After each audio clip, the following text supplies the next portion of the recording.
Hello everyone, তোমরা সবাই কেমন আছো? আশা করি ভালো আছো। আজকে বিকাল দিকে একটু শুয়েছিলাম।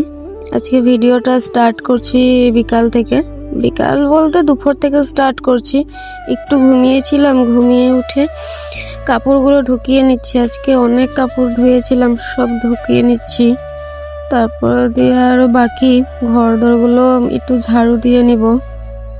আজকে দিনটা এত একটা মেঘলা মেঘলা ছিল, মানে কি বলবো, শুধু ঘুমিয়ে পাচ্ছিল সকাল থেকে। তাই বিকাল দিকে একটু ঘুমিয়ে নিয়েছিলাম। তারপরে ঘর দরগুলো ঝাড়ু দিয়ে দিচ্ছি সুন্দর করে। ঝাড়ু দেওয়া হয়ে গেলে একটু গাছগুলোতে জল দিয়ে দিব। মা দেয় রোজ, আজকেও মা হয়তো সকালে দিয়েছিল, আমি খেয়াল করিনি, আমি আরেকবার দিয়ে দিয়েছি। জানো, পরশুদিন গরু এসে সমস্ত গাছ অর্ধেক অর্ধেক খেয়ে চলে গেছে। আমি তো ঘরে ছিলাম, মা দেখেছিল, মা এতটা কষ্ট পেয়েছিল কি বলবো। তাই বিলাইগুলোকে আর যতটা ছিল আধা আধা করে তুলে এনে ঘরে রেখে দিয়েছে। কথা বলতে বলতে আমার চুলটাও আঁচড়ানো হয়ে যাচ্ছে। জানো তো, এত চুল ঝরছে, কি যে করি বুঝতে পারছি না। তাই জন্য সন্ধ্যা হওয়ার আগে আগে চুলটাকে একটু আঁচড়িয়ে রেখে দিই, তাহলে হয়তো চুলটা একটু কম ঝরবে। কেননা রাত্রে ঘুমানোর পরে এতটা জট পেকে যায়, সকালে জটটা ভাঙতেও কষ্ট হয় আর চুলটা অনেক ঝরে। তাই জন্য চুলটাকে একটু আঁচড়িয়ে রেখে দিয়েছি সন্ধ্যা হওয়ার আগে আগে।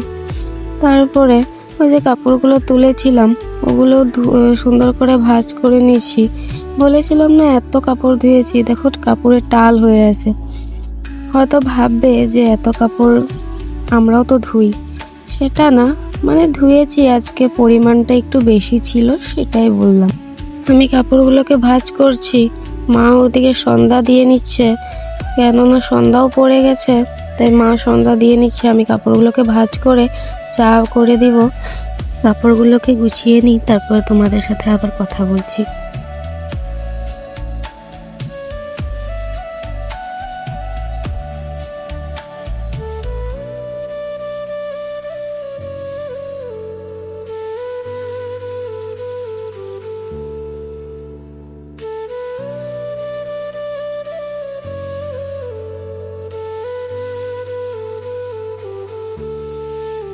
ওদিকে কাপড় গুছিয়ে আমি চলে আসলাম রুটি করতে। মাকে বললাম, মা সন্ধ্যার সময় কি করব?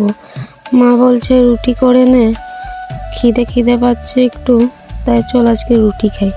তো রুটিগুলো করে নিচ্ছি, তারপরে চা করে দেব।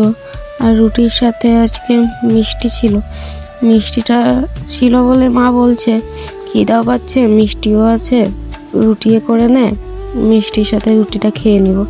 তাই রুটিটা করে দিয়েছিলাম। করে মা বাবাকে সুন্দর করে খেতে দিয়ে আমিও এই কুকুরটাকে একটু ওর সাথে মজা করে করে ওকে খেতে দিলে না ও ভালো পায়, হ্যাঁ এমন করে খেতে দিয়েছিলাম।